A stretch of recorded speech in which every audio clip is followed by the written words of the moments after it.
Bonjour, mon nom c'est Marie-Luce Frenette. Je suis professeure de yoga Kundalini et Sandra.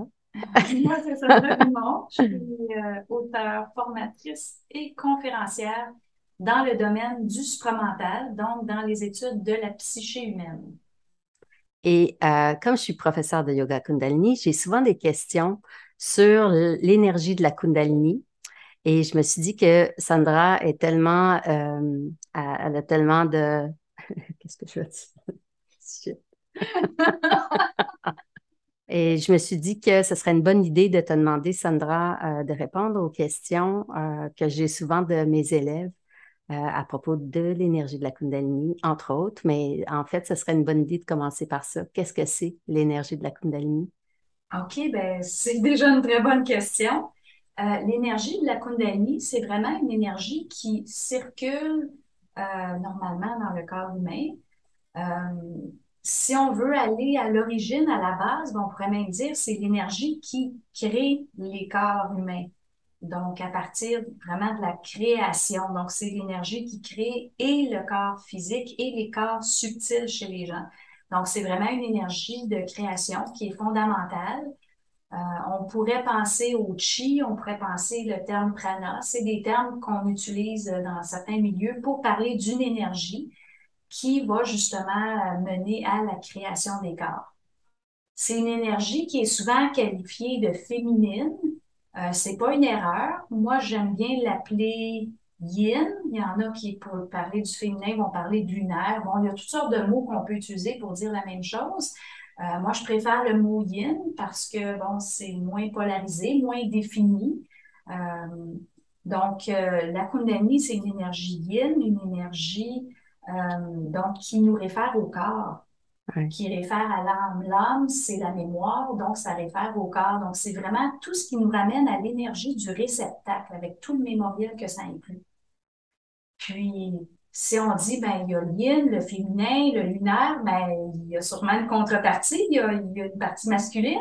C'est quoi la partie masculine? Qu'on peut appeler yang, qu'on peut appeler solaire. Il y en a qui vont comparer justement la lune féminin, le soleil masculin. Alors, c'est vraiment toutes des analogies qu'on peut faire parfois. Euh, le côté masculin ou yang, ben, c'est la conscience. Alors, chaque individu ben, habite un corps physique et des corps subtils, mais il y a aussi une conscience qui habite dans ce corps-là. Alors, les Chinois l'ont bien compris dans leur symbole de yin et yang. Alors, on est vraiment composé de ces deux parties-là qui se complètent. Alors, le corps a besoin de la conscience pour justement s'animer et se savoir, puis la conscience a besoin du corps aussi pour se savoir. Sinon, il n'y aurait pas d'évolution possible si la conscience n'habitait pas une forme ou un réceptacle. Hmm. Alors, l'énergie de la Kundalini, on est vraiment dans l'aspect féminin, donc vraiment dans l'énergie qui crée les corps, qui régénère les corps, qui va amener une vitalité. Euh, Chez beaucoup de gens, c'est une énergie qui n'est pas active, une énergie qu'on connaît bien. Souvent, on fait le lien avec l'air. Ben, il y a une respiration d'air dans le corps. Donc, notre nez inspire, puis là, ben, ça va rentrer d'air dans nos poumons, puis ça va venir oxygéner notre corps. Donc, ça, c'est une respiration. On se dit, mais pourquoi elle nous dit ça? C'est normal, on le sait. Oui, ça, on le sait. On est habitué. Dès que le bébé naît, bon, ben, il y a le cordon ombilical qui est coupé et la respiration qui commence aussi naturellement. Mais il y a aussi une respiration de feu. Alors, cette respiration-là de feu, c'est vraiment euh, une énergie, donc un feu qui circule dans l'humain, mais chez beaucoup de gens, c'est pas encore éveillé, c'est pas encore activé. C'est comme dire, bon, ben, cette respiration-là est pas encore en activité, en circulation là, pour la plupart des gens. Alors, on va souvent dire, ben, c'est en dormance. Ça ne veut pas dire qu'elle n'est pas là, mais elle est en dormance temporairement. Alors, c'est intéressant de savoir que ce sont tout simplement deux types de respiration. Une qu'on connaît bien, respirer de l'air, et une qui est moins connue, qui est la respiration de feu, qui fait partie d'une normalité. On pourrait dire, ben, dans plusieurs générations, ça va être quelque chose de normal, comme respirer de l'air. C'est pas quelque chose d'inquiétant, c'est pas quelque chose d'épeurant, c'est quelque chose qui fait partie du quotidien. fait partie des vagues d'énergie normales du corps, qui fait partie de la fluidité naturelle et normale du corps. C'est intéressant de savoir ça parce qu'il y a beaucoup de gens qui ont peur de la Kundalini. Alors, je te laisse continuer. Oui, ouais, effectivement. Donc, c'est vraiment quelque chose auquel on va s'habituer. Ça va devenir normal. Puis comme je disais, mais chez la plupart des gens, ce n'est pas actif. Qu'est-ce qu'on va voir? Ben, ça va être une énergie qu'on va l'appeler sexuelle parce que elle reste dans le premier chakra. Donc là, ben, on peut dire le feu sexuel, l'énergie sexuelle. Bon, ben, ça vient du premier chakra. Donc, c'est vraiment cette énergie-là qui n'arrive pas à éclore et qui reste dans le premier chakra. Puis, ça va se vivre par la suite par une sexualité où est-ce que cette énergie-là va être diffractée? Qu'est-ce que ça veut dire diffractée dans mes termes? Ça veut dire perdue. Donc, il y a une vitalité qui est là, accessible, et la plupart des gens, par la sexualité, vont perdre cette énergie-là parce qu'ils ne savent pas comment la vivre et comment l'intégrer à une sexualité, surtout que cette énergie-là, mais stagnante dans le premier chakra, elle bouge pas, elle monte pas, donc la personne se retrouve avec une surcharge énergétique dans le premier chakra, puis ensuite, ben, ça va passer par la sexualité, par la masturbation pour être capable de se décharger d'un trop-plein. Donc, on Hmm. comprend qu'il y a beaucoup de difficultés, de compréhension dans cette énergie-là. On ne sait pas comment la gérer. Donc, même quelqu'un qui a une Kundalini qui n'est pas active, ben, ça fait quand même partie de sa vie via la sexualité, via les tensions sexuelles qui peuvent être vécues puis qui sont pas comprises. Donc, il y a très peu de gens qui ont une Kundalini qui va se rendre ailleurs qu'au premier chakra. Donc, il y en a quelques chanceux que ça peut se rendre un peu dans le deuxième, de façon très légère, dans le troisième, puis justement des chakras, des centres énergétiques qu'on a au centre du corps. Donc, il y a très peu de gens qui vont parvenir à faire bouger cette énergie-là dans leur corps. Hmm. Puis des gens ne savent même pas que ça peut bouger. Ouais. Est-ce que tu peux nous faire la différence? Parce qu'en yoga, on apprend que l'énergie sexuelle est plutôt au deuxième chakra, le chakra sacré. Mhm. Puis toi, tu dis que c'était au premier. Alors, Oui. Ben absolument. Donc, le premier chakra, ben, les organes génitaux sont pas dans le nombril, en partant.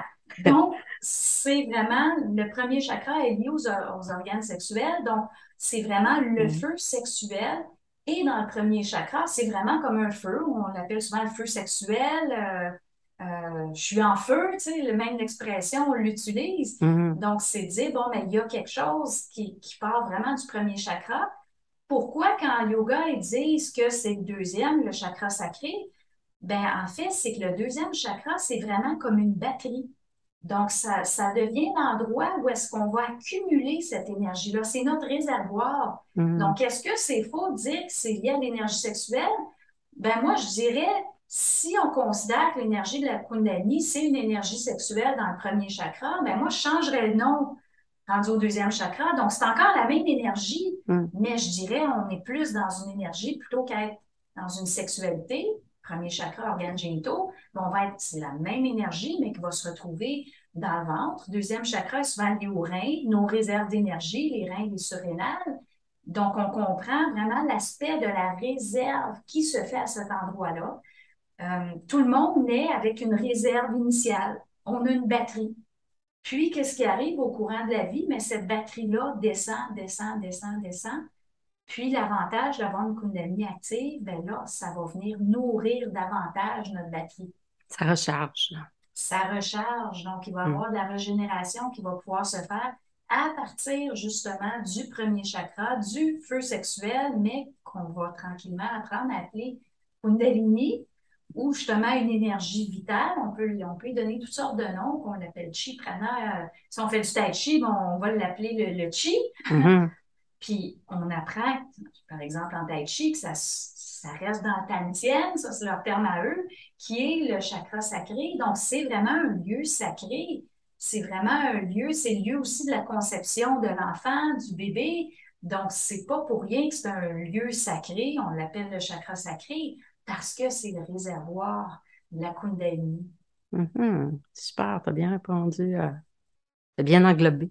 Oui, ce Hmm. que je pourrais ajouter, là, s'il y en a qui tombent un peu des nues et qui ne savent pas trop de quoi je parle, cette Kundalini-là, mais comment ça fonctionne? C'est quoi? comment que ça bouge dans le corps? Il y en a qui vont dire, mais ça part des pieds. Oui, on peut le sentir dans les pieds. Le point central, le chakra central, où est-ce que souvent on va l'associer en premier, mais ça va être le chakra racine. Alors, cette énergie-là, on va sentir dans le périnée, chakra racine, et ça va monter à travers les chakras. Donc, ça va monter dans le dos, ça va se rendre jusqu'à la tête. Ça ne sort pas par la tête, ça redescend par l'avant.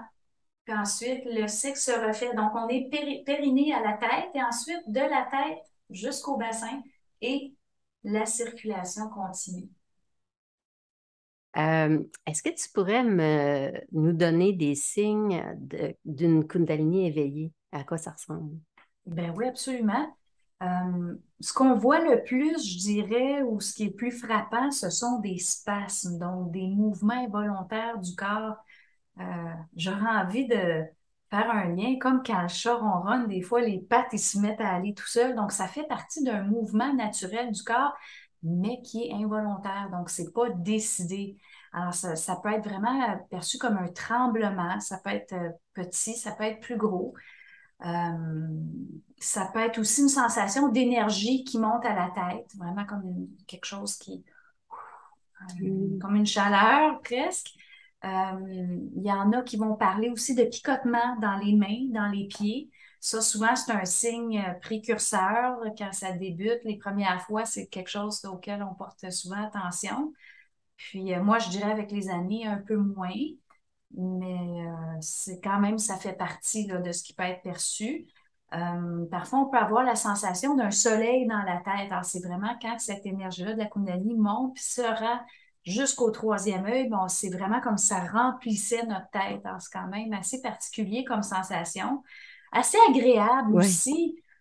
Souvent, on va parler aussi, il n'y a pas juste des sensations physiques, on peut se sentir très bien aussi. On va parler de bien-être. Il y a toutes sortes de termes qui vont être utilisés pour parler d'une sorte d'euphorie bienfaisante, car quelque chose qui est extrêmement agréable dans le corps, parce que c'est évidemment une énergie qui est fondamentalement agréable si notre corps la supporte bien. Alors, c'est quand même quelque chose d'agréable. Mhm. Puis, est-ce que tu aurais des conseils, admettons, surtout au début, la Kundalini, elle peut être un peu comme des coups dans le corps, comme des spasmes que tu Mhm. disais tantôt. Puis, aurais-tu des conseils à donner aux personnes pour qui c'est comme un peu trop violent ou trop saccadé? OK. Ben, des fois, il y a vraiment des grosses montées de Kundalini, donc des moments, on est chez soi, on est seul, ben, on laisse passer, puis Mhm. on laisse les déblocages se faire parce que souvent, il y a des blocages qui, quand ils relâchent, ben, vont générer, moi, ce que j'appelle des espaces de blocage. Donc, c'est bloqué, donc là, mon corps va bouger. Donc, si je suis dans un lieu protégé chez moi ou autre, mais je vais laisser mon corps se libérer donc de ce mémorial-là, de ces traumatiques-là qui sont dans mon corps. C'est comme des résistances, des blocages, des nœuds qui Ouais. se défont. Alors, on a tout intérêt à les laisser aller. Euh, Parfois, c'est pas le meilleur moment, par contre. Alors, qu'est-ce qu'on pourrait faire? Mais je dirais, la Kundalini, ça part beaucoup quand on est en mode repos. Alors, si on se met en action, ça peut venir aider ou atténuer. Euh, je dirais aussi, c'est sûr que si on retourne dans notre mental, si on contracte, ça Ouais. va avoir tendance aussi à apaiser. Ouais. Donc, tout dépend de la force de la Kundalini, votre aptitude aussi à la gérer. Mais ce qui arrive, c'est que c'est pas quelque chose qu'ultimement on veut contrôler. Mhm. C'est quelque chose qu'on veut laisser faire son travail parce que ça fait un travail, ça justement défait des blocages, etc. Donc, c'est vraiment quelque chose avec lequel on va s'habituer, on va vivre avec. Ça va être comme une vague, une respiration.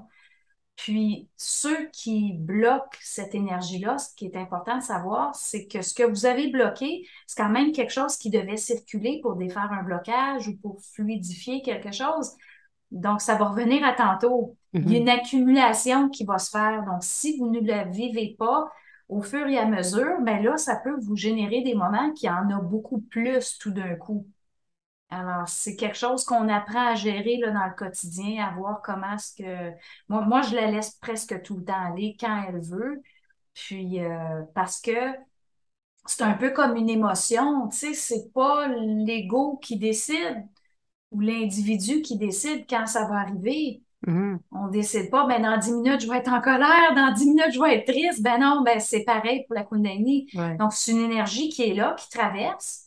Puis ensuite, ben, on apprend à vivre avec. Puis plus ça va aller, ben, plus les gens vont percevoir ça comme étant quelque chose de normal plutôt que de marginaliser ça, puis Mhm. Ou de lutter de contre, ou de... lutter contre. Ouais, Ouais, ultimement, il va falloir aller avec de ouais, plus en plus.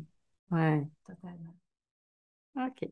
Peux-tu nous parler des bienfaits de la Kundalini? En fait, tu as commencé à en parler un peu, mais tu sais, plus en détail.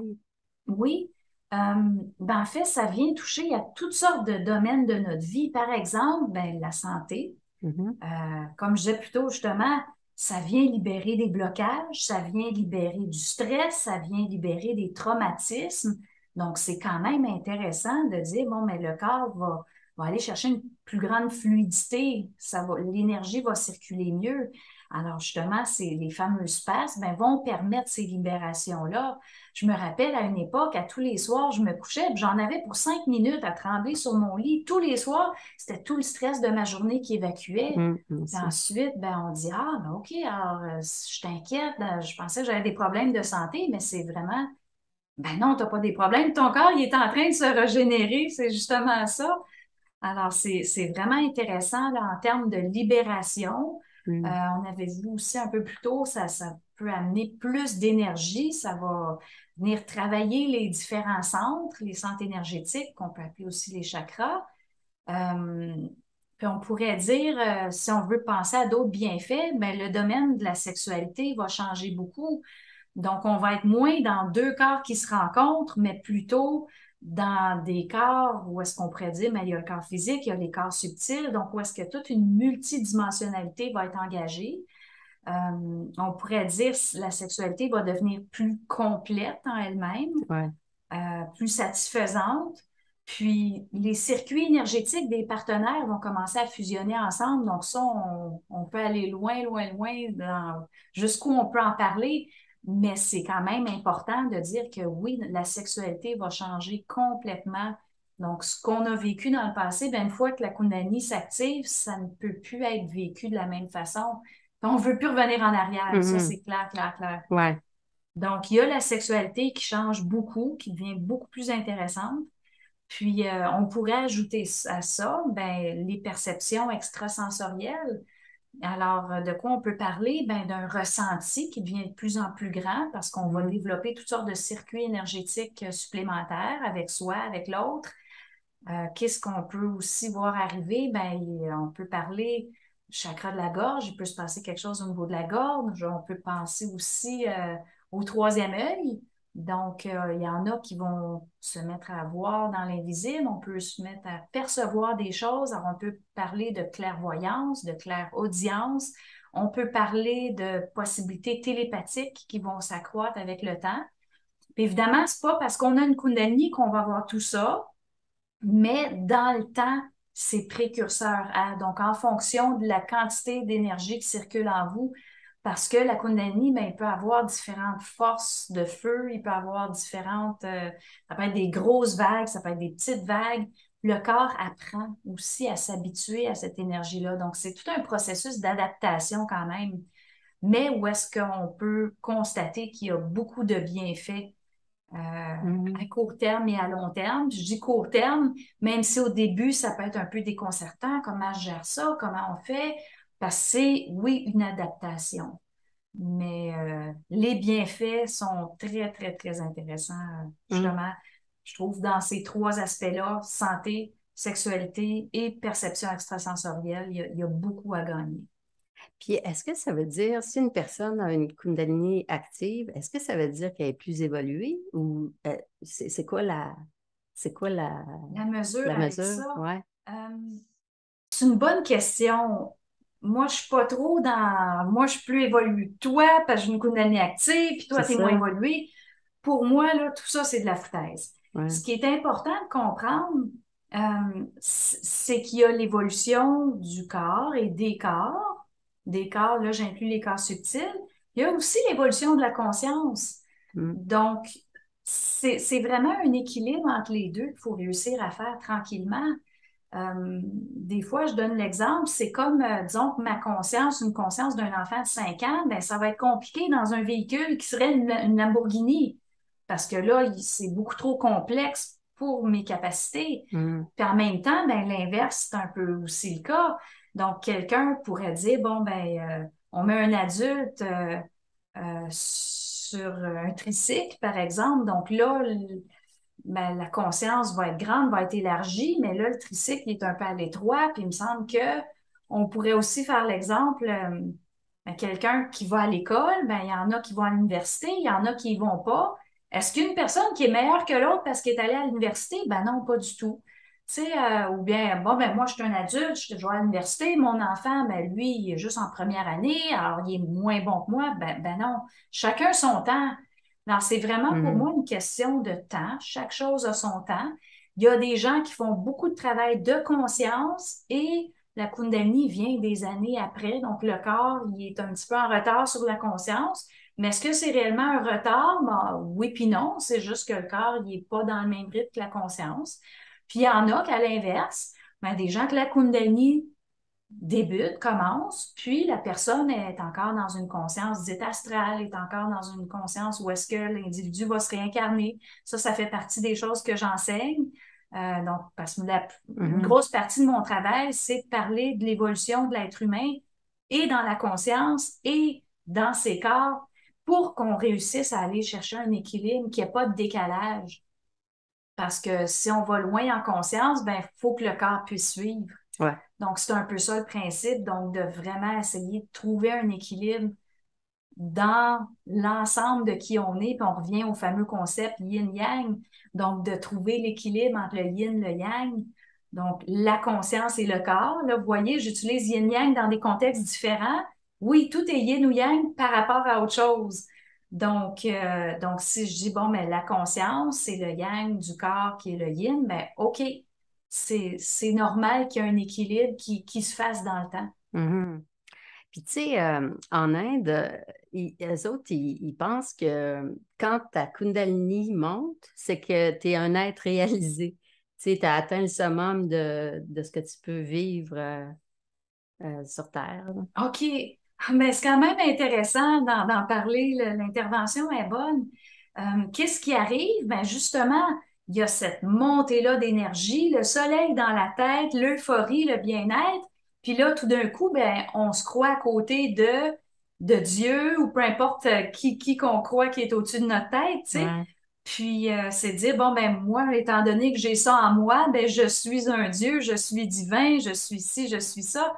Mais encore une fois, c'est un grand piège Mm. parce que, comme on venait de le dire, il y a la conscience puis il y a le corps. Alors, c'est de dire, oui, mais quand moi je vis ça, mon corps, il se sent bien, ma conscience se sent en euphorie, c'est extraordinaire. Mais le problème, c'est que j'accède à des éthers, donc à des énergies qui sont très hautes, oui, certes, mais je n'ai pas de corps subtil pour habiter ces plans-là. Donc, c'est comme dire, j'y accède, mais c'est pas chez moi. OK.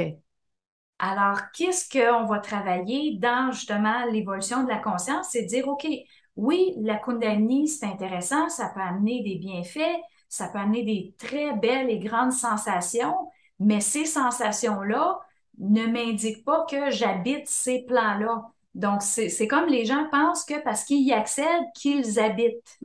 C'est ça la nuance. Alors, oui, c'est ça la nuance. Alors, ce que ça fait, mais ça fait des gens qui décèdent, leur conscience reste astrale, même si dans leur corps, ils sont extrêmement perfectionnés. Puis ça, faut le dire. Mm. Donc, l'aboutissement qu'ils disent, ils l'ont dans leur corps. Puis la sensation qu'ils vivent est bien réelle, mais il faut voir ça comme une carte routière. De dire, mais ce que j'ai ressenti quand j'ai une montée de Kundalini, ben, c'est dire, c'est ce plan-là auquel je dois accéder, mais tout le temps parce que j'ai un corps subtil qui l'habite. Et pas juste de temps en temps, Mm. quand mon esprit le décide ou quand les forces en haut le décident. Ouais. Donc, c'est vraiment ça la nuance. Donc, il y a beaucoup de pièges, il y a beaucoup de spiritualité qui est basée sur ça, Mhm. quand au fond, c'est pas que c'est pas bon, on le dénigre pas. Oui, c'est beau, puis oui, c'est grand de vivre cette évolution-là dans les corps, mais ce n'est pas suffisant. C'est comme dire le yin, il y a un accomplissement certain. Est-ce qu'on peut aller plus loin? Oui, c'est certain, mais la conscience, va falloir qu'elle comprenne aussi ce qui se passe dans le yin.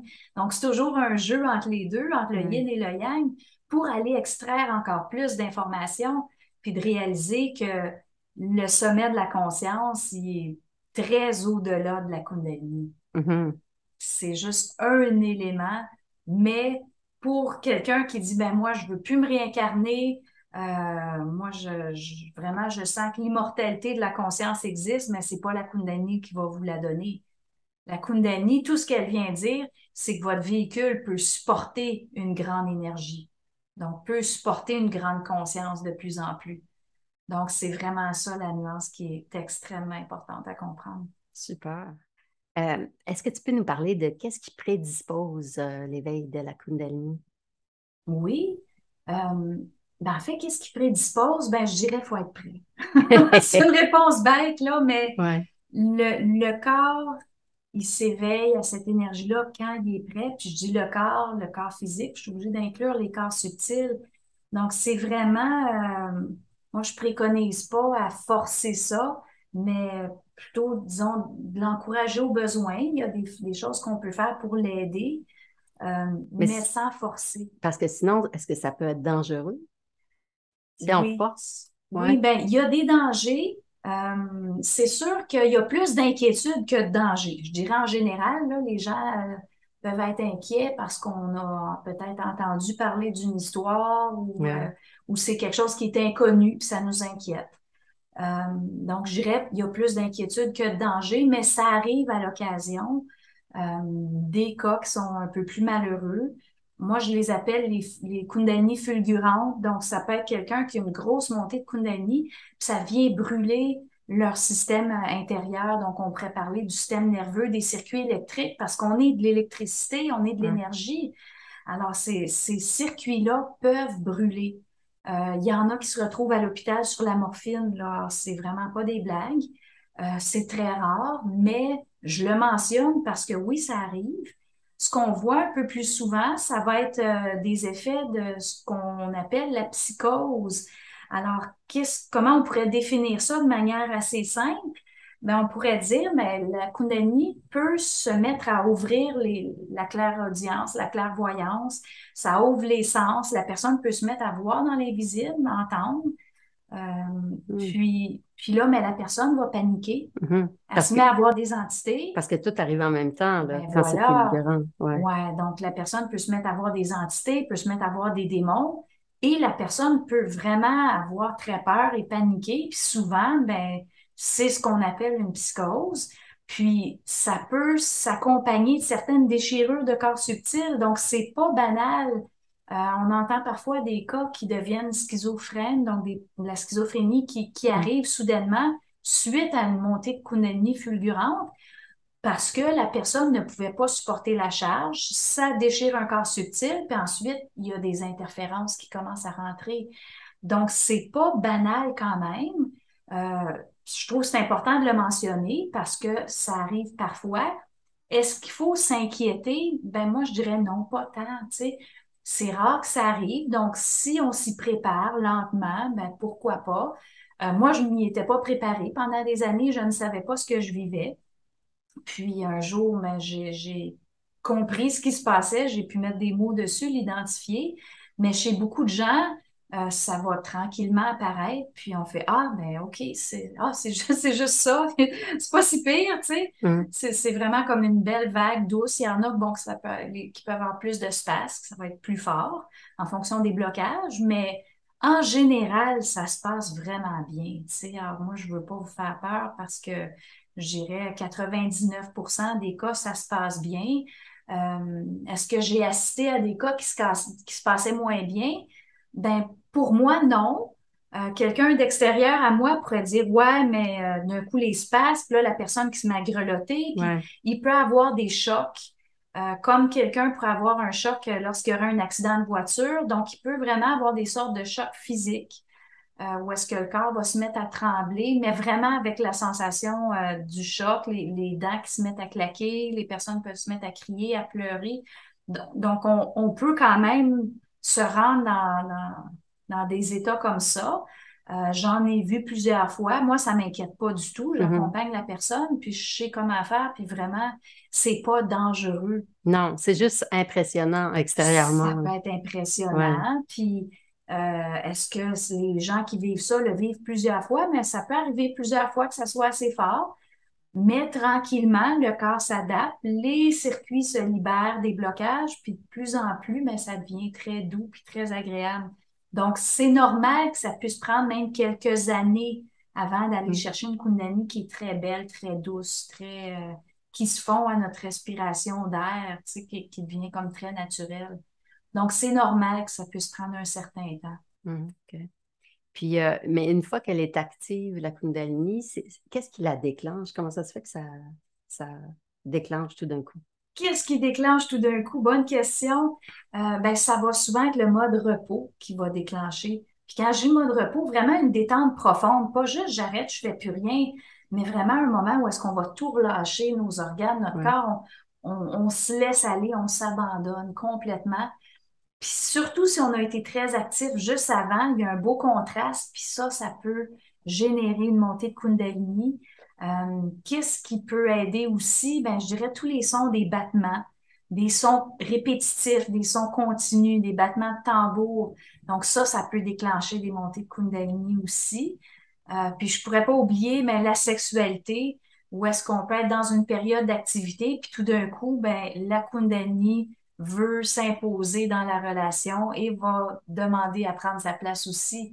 Donc, si on veut se prédisposer dans la sexualité à le vivre, ben, c'est vraiment en étant dans un mode de relaxation où est-ce qu'on s'offre réellement à l'autre qui va permettre à la Kundalini de rentrer là, dans la sexualité. Donc, je dirais, en général, là, ça va être des exemples comme ça. C'est sûr qu'on va entendre toutes sortes d'exemples amusants des gens à qui ça arrive, sont en autobus, sont en train. Donc là, ils ont couru, ils s'assoient, ils se reposent, puis là, d'un coup, whoop, Ça démarre. ça démarre, puis on dit, ouais, mais ça n'a rien à voir avec la sexualité. J'ai pas, ben non, la sexualité de la Kundalini, on peut en parler de manière proche, mais ultimement, c'est pas parce que j'ai une Kundalini que j'ai un désir sexuel. Ça va dépendre de la vague, de l'intensité, De de l'intention. l'intention. Donc, Ouais. donc, c'est pas nécessairement lié à la sexualité, même si ça ne peut pas être exclu. Ouais. OK.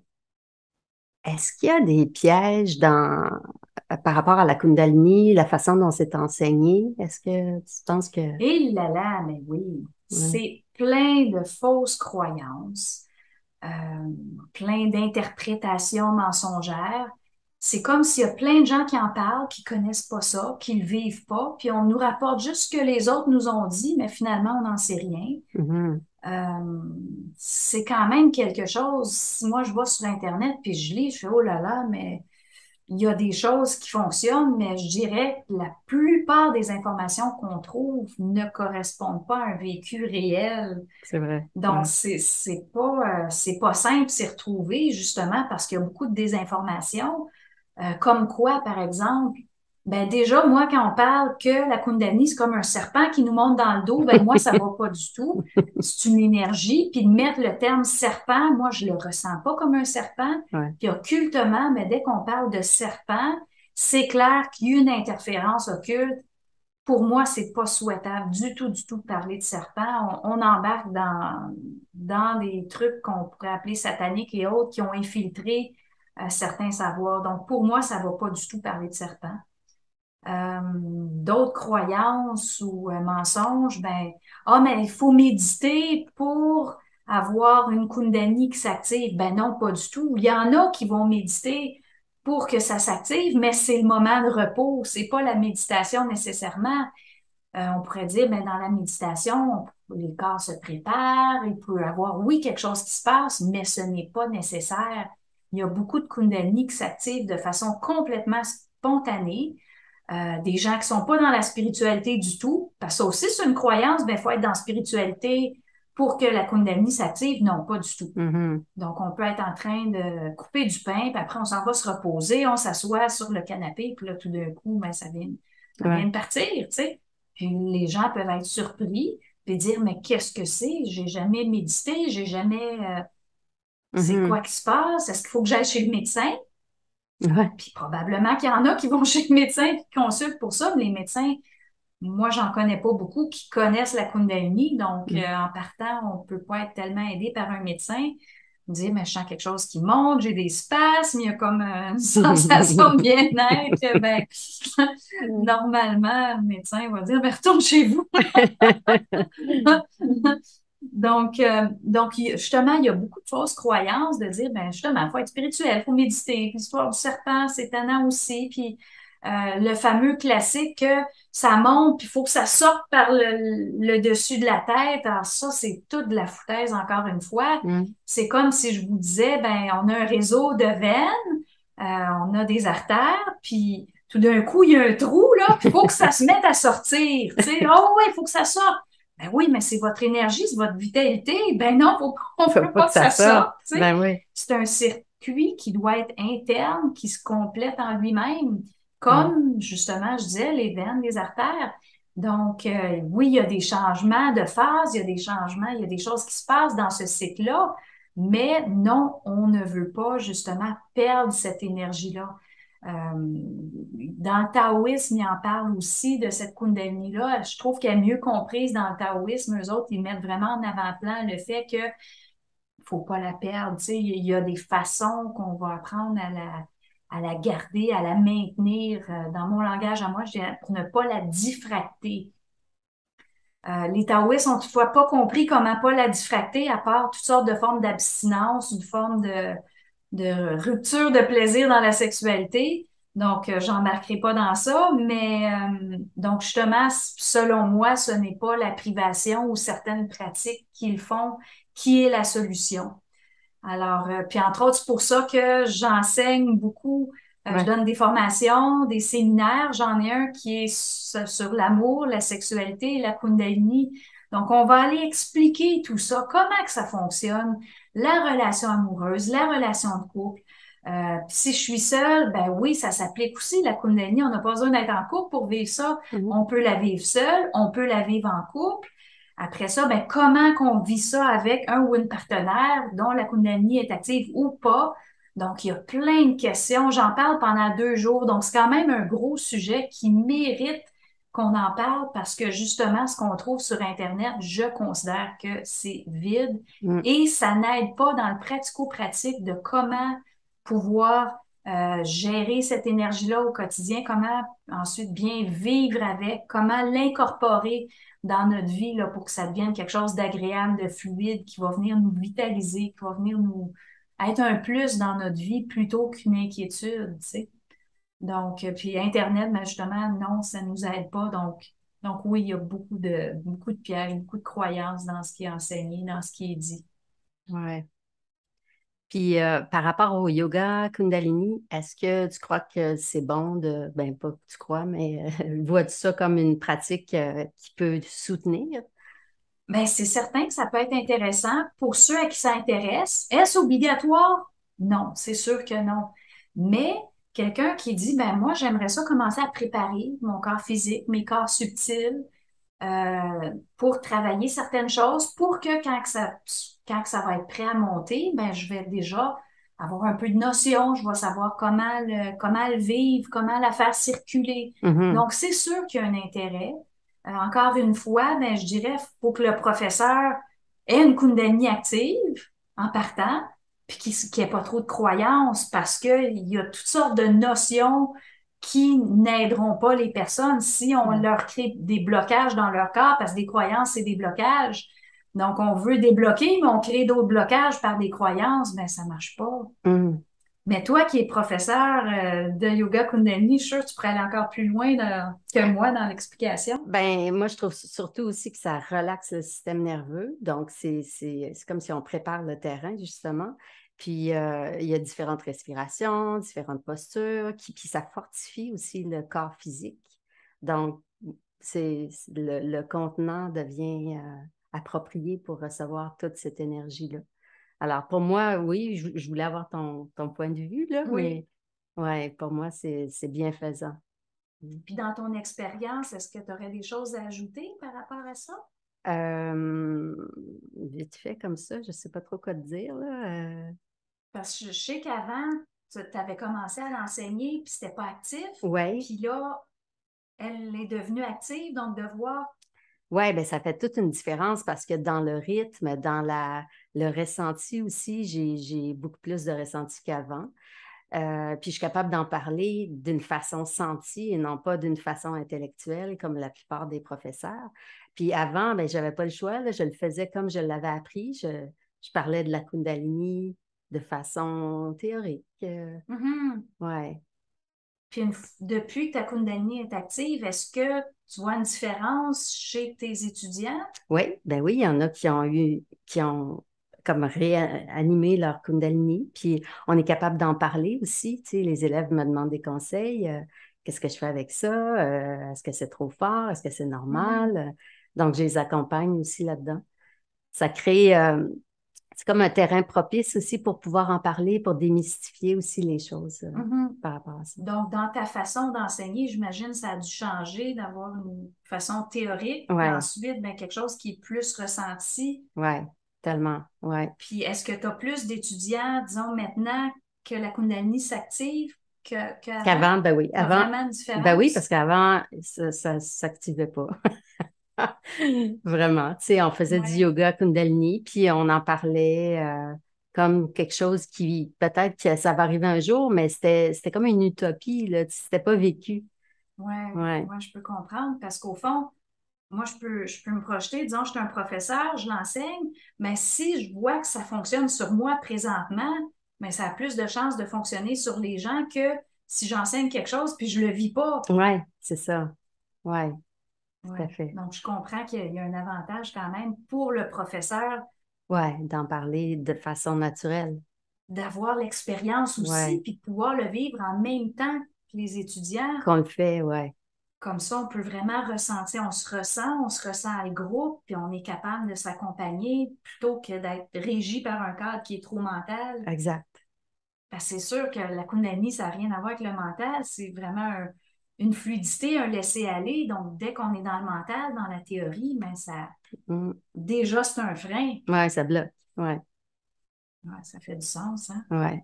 Donc oui, alors la réponse, Mm. oui, c'est certain qu'il y a un intérêt à le pratiquer, mais je dirais probablement que d'avoir un professeur qui est capable vraiment de le vivre, nous accompagner dans cette vague-là, puis que la Kundalini s'active ou pas, ben c'est pas grave, tu sais, Mm. l'important, je dirais, c'est de préparer cette fluidité-là. Il y en a qui vont le faire en faisant du tai chi, il y a toutes sortes de choses qu'on peut faire pour prédisposer. Dans mon cas, ça a été le tai chi qui a vraiment ouvert tout ça. Donc, on était vraiment dans un moment, on travaille la force. Dans le tai chi, de l'extérieur, ça paraît pas, mais on travaille très, très fort. Toujours des travails de poids, de force. Alors, il y a un côté qu'on voit dans tes explications aussi, il y a un côté force. Ouais. En même temps, il y a un côté ben, il y a une respiration, puis il y a un calme. Alors, il y a quand Mhm. même une belle, je trouve un beau lien Mhm. entre les deux. Donc, on commence à voir qu'est-ce qui est favorable, qu'est-ce Ouais, qui vient aider. Donc, de dire oui, d'avoir un corps qui est fort, qui est en santé. Puis je dis fort, mais c'est pas nécessairement fort en muscle, mais d'avoir quand même une capacité de contenance, capable de contenir cette énergie-là. ouais. Donc, pour moi, la force, c'est beaucoup comme ça que j'aime en parler. Puis justement, d'avoir le yin-yang, tu sais, la force de contenance et la circulation qui peut être libre à travers cette structure-là qui est forte. Puis la souplesse aussi à La travers ça. souplesse, les étirements, quelqu'un Mhm. qui vous dirait, ben moi, je fais beaucoup d'étirements. Ben oui, c'est sûr que c'est bon, les étirements. Donc, tout ce qui travaille la force et la souplesse ensemble. Puis le yoga ben, vient ajouter des respirations, vient ajouter. Alors, c'est sûr que ça peut donner un coup de main pour ceux à qui ça parle. Mhm. C'est ça. Sans être une fin en soi obligatoire, mais c'est une avenue, je trouve, qui est belle, qui est louable. Mais ayant déjà suivi des cours de yoga dans le passé, c'était pas yoga Kundalini, mais moi, ce qui m'emmerdait, c'était toutes les croyances qu'on Ouais. essayait de me, Ouais. me rentrer, tu sais, puis même dans quelque chose qui est moins perçu spirituel, j'ai fait du karaté pendant un certain temps, puis j'en vomissais tellement qu'on essayait de m'imposer des croyances. Je disais, mais montre-moi le karaté, lâche-moi avec tes croyances, tu sais. Donc, j'avais beaucoup de difficultés avec cet aspect-là, où est-ce qu'on essaie de nous imposer des croyances, des façons d'être, des mensonges, puis les gens, c'est pas parce qu'ils sont mal intentionnés, sont bien intentionnés, mais sont pas dans le réel, sont dans ce Ouais, qu'on leur a c'est enseigné, puis c'est ça. comme ça que ça marche, puis de génération en génération, on enseigne la même chose, puis on dirait qu'on n'a pas évolué. Exact. Comme Ils veulent être authentiques par rapport à ce qu'ils ont appris. voilà, plutôt Ouais. qu'être authentique dans ce qu'ils vivent, dans Mm. l'énergie, puis prendre le temps de ressentir, puis de dire, ben, faut les faire avancer, les sciences. Moi, ben, c'est beaucoup l'optique de mon travail, de dire, ben, il faut parler de la Kundalini, il faut parler de l'amour, il faut parler du Mm. yin, du yang, il faut parler justement comment qu'on avance en conscience, comment qu'on habite notre corps à l'intérieur de ça. Parce que sinon, ben, si on prend juste les choses du passé, ben, à un moment donné, il faut sortir du passé. Dire, OK, on peut prendre certaines choses du passé qui étaient réelles, mais on va avancer avec ça, puis on va faire évoluer ces sciences-là pour que ça convienne à nos corps aujourd'hui, pour que ça convienne à qui on est. Mm. Parce que malheureusement, la Kundalini, elle est mal comprise. C'est plein de mensonges, c'est plein d'interprétations, c'est bon, c'est pas bon, ça sert à... Ouais. Hey, c'est du n'importe quoi. Donc, je trouvais ça important. C'est pour ça que j'ai dit oui tout de suite à ta proposition qu'on en parle parce que effectivement, il y a Mm. beaucoup, beaucoup, beaucoup à dire sur ce sujet-là. On en a dit un petit peu. C'est sûr que je vous dis pas tout ce que je peux dire en 2 jours dans mes formations, mes séminaires. Mais déjà, je trouve que ça donne une bonne base, Ouais. démystifier un peu qu'est-ce que c'est, qu'est-ce qui se passe, comment qu'on le vit, Mm. qu'est-ce qu'il y en est, puis jusqu'où ça peut aller, ben ça, à force de le vivre, ben on découvre jusqu'où ça peut aller, puis ça, ben on peut le découvrir soi-même. Moi, je l'ai découvert pour moi-même, j'en parle dans mes cours. Ça va très, très, très loin, ce sujet-là. Donc, Ouais, ben merci d'avoir pris le temps. C'était super intéressant. ben, ça a été un plaisir, Marilus, puis merci de nous avoir écoutés, en espérant que ça puisse vous servir Ouais. à aller un peu plus loin dans ça. Mm. Puis défaire justement les fausses croyances pour rentrer dans une plus grande fluidité. Parce que finalement, s'il y a une chose à dire, mais la Kundalini, c'est l'émergence de la fluidité dans Ouais. l'être, dans le corps. Ouais. Puis la conscience, il faut qu'elle suive. Alors, on délaisse les croyances, puis on rentre dans quelque chose de plus beau, plus grand, plus fluide, où est-ce que le ressenti n'est pas mis de côté. Mm. Super. Merci. Merci à tout le monde!